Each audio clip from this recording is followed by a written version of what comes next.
ఏందన్నా మరి కేటీఆర్ను అరెస్ట్ చేస్తామని రాష్ట్ర ప్రభుత్వము కార్యాచరణ సిద్ధమవుతుంది. త్వరలో కేటీఆర్ఏ జైలుకి పోతాడు అని అంటున్నారు. అది ఎట్లా చూడొచ్చన్నా? కేటీఆర్ని ఎందుకు అరెస్ట్ చేయవలసి వస్తుంది? అవునన్నా, మన 10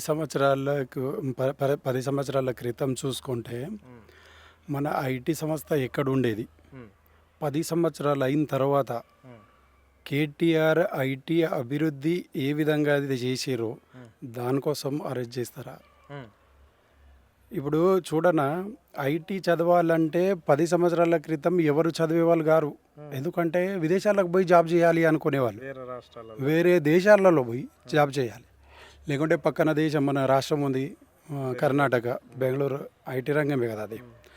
మన కేటీఆర్ వచ్చిన తర్వాత సొంతంగా మన గడ్డపైనే ఐటీ రంగానికి స్థాపించి విదేశాల నుంచి పెట్టుబడిదారులను తెచ్చి మన ఐటీ రంగానికి ఇంత అభివృద్ధి చేసినందుక ఇప్పుడు లక్షల ఉద్యోగాలు వస్తున్నదన్న ఐటీ. ఎందుకు? నేను కూడా ఒక ఐటీ ఉద్యోగిని. నేను బెంగళూరులో జాబ్ చేయబట్టిండి. నేను ఇప్పుడు చూడు, మైండర్ స్పేస్, మన ఐటీ రంగం చూడు ఎట్లా ఎంత అభివృద్ధి రిటర్న్ హైదరాబాద్లో దర్జాగా చేసుకుంటున్నా అన్న. లేకుంటే నేను ఐటీ చదివి వేస్ట్ అనుకున్నా. కానీ కేటీఆర్ వచ్చిన తర్వాత వ్యవస్థ అనేది చాలా మట్టుకు ఏంటంటే, మనకు 40-50 వేల జాబ్ ఉంటే ఇప్పుడు 1 లక్ష, 2 లక్షలు, 3 లక్షల వరకు ఐటీ రంగానికి మన హైదరాబాద్లో చేస్తున్నాం. దానికోసమా చూడు, ఇప్పుడు మా లంబాడీ జాతికి దౌర్జన్యం ఏంటి అంటే, మా దగ్గర లగాచారులకు చూస్తున్నారు కదా, మీకు ఆల్రెడీ తెలుసు. కొడంగల్లో ఏందన్నా, మాకు ఐటీ ఇది ఏమంటారు, మనకు కెమికల్ ఫ్యాక్టరీలు అలాంటిది ఏం వద్దు అని చెప్పేసి మేము ప్రశ్నిస్తే దానికి మా పైన అరాచకాలు, ఎస్టీల పైన అరాచకాలు. అంటే వాళ్ళకు మద్దతుగా ఉంటున్నారు. దానికోసమా కేటీఆర్ని అరెస్ట్ చేసేది? బాధ్యతలకు వాళ్ళకు దానికోసమా? ఆటో వాళ్ళకు చెప్పినావు కదా అన్న, హామీలు 6 హామీలు, 13 గ్యారంటీలు, 420 హామీలు.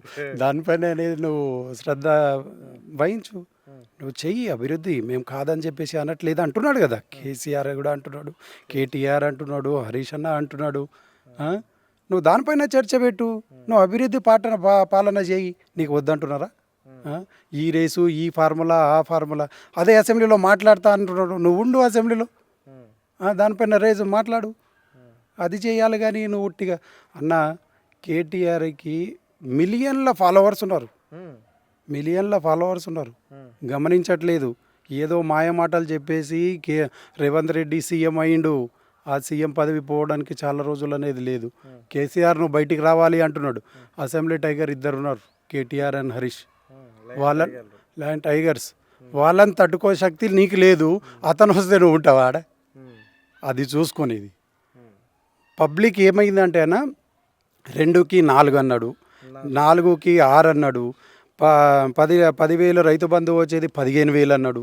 దాని మాయం ముసుగుల్లో పడి ఓటేసి గెలిపించుకున్నారు. కానీ ఇప్పుడు అనుభవిస్తున్నారు. మ్యాక్సిమం ఏంటంటే ఇప్పుడు అనుభవిస్తున్నారు. మీలాంటి సాఫ్ట్వేర్లు అంటే ఐటీకి సంబంధించిన వాళ్ళు ఎక్కడెక్కడ ఓటు వేయలేనట్లు కాంగ్రెస్ గెలవలేదు ఉంటారు కదా. మీరు చూడండి అన్న, కాంగ్రెస్కి ఏ విధంగా ఓటు వేయగలుగుతారు చెప్పే.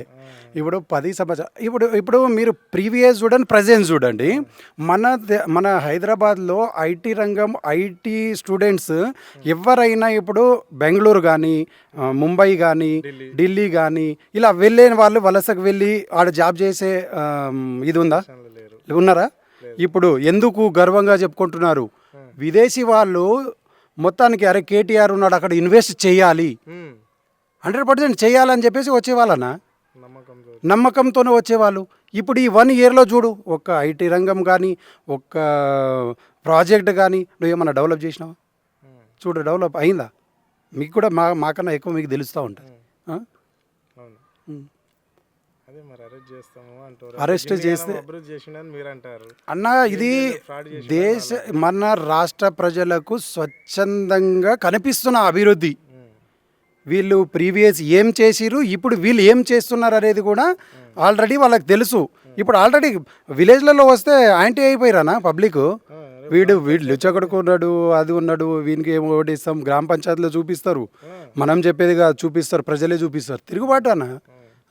మాకు ఈ ముసలోళ్ళకి చూడు 2-3 నెలలు పెన్షనే రాలే. అప్పుడు స్టార్టింగ్లో రైతు బంధు ఇస్తా అన్నది ఆ రైతు బంధు రాలే. 7,000 కోట్లు ఎక్కడ పోయినాయి అవి? దోచుకున్నారా? ఎందుకు వేయలేరు మరి? అభివృద్ధి మీరు చెప్పారు కదా, అదే 7,000కు 15,000 వేస్తా అని చెప్పిను. వేసేది ఉండే. రుణమాఫీ అన్నాడు 2 లక్షలు. రుణమాఫీ ఎందుకు చేయలేదు? అభివృద్ధికి పాటుపడు. నువ్వు ఈ వీళ్ళకి అరెస్ట్ చేస్తా, కేటీఆర్కి చేస్తా, హరీష్ రావుకి చేస్తా, అది కాదు అభివృద్ధి, దాంతో కాదు. ముందడుగు వేసిందనుకో కేటీఆర్ విషయంలో ఏంటి మరి? ఖండిస్తామన్న దీనికి 100 ఐటీ సెక్టర్ మొత్తం ఖండించి రోడ్లపైన నిలబడతాం, అసెంబ్లీ ముట్టడి చేస్తాం, సెక్రటరియట్ ముట్టడిస్తాం. అంతేనా? దీనికైతే ఖచ్చితంగా అని కూడా పాఠం చెప్తాం. 101%. ఇది మన తస్మాత్ జాగ్రత్త. రేవంత్ రెడ్డి ఏదో సీఎం ఉన్నావు ఇప్పటికి, ఈ 4 సంవత్సరాలు మంచి పరిపాలన చేయి. కేసీఆర్ డెవలప్ చేసిండు. యాదాద్రి చూడు, యాదాద్రి పైన ఒట్టేసినావు, మొన్న పోయేసి నువ్వు బొట్టు పట్టుకున్నావు. అదా ఈ డెవలప్మెంట్ ఆలోచించు. ఇప్పుడు కాళేశ్వరం ఉంది ప్రాజెక్ట్, ప్రతి ఇంటికి నల్లాన ట్యాప్ ఆన్ చేస్తే ఇంట్లో వాటర్ పట్టుకునేవాళ్ళు. దానికి ఇంకా అభివృద్ధి చేయి. మినరల్ వాటర్ ఇవ్వడానికి చూడు, నువ్వు మేమైతే ఈ వాటర్ ఇచ్చినాము, నువ్వు మినరల్ వాటర్ ఇవ్వడానికి చూడు. అట్లా అభివృద్ధికి చేయి. నీకు ఎవ్వరూ అడ్డు.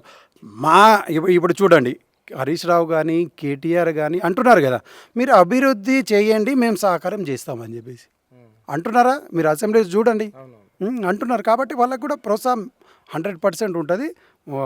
కేటీఆర్ కానీ హరీష్ అన్న కానీ ఇప్పుడు రండి కేసీఆర్ను రావాలి, వీళ్ళకే తట్టుకోలేవు, కేసీఆర్కి ఇలా తట్టుకుంటావు. అతను వస్తే వారు 1 సైడే ఉంటుంది. 101%.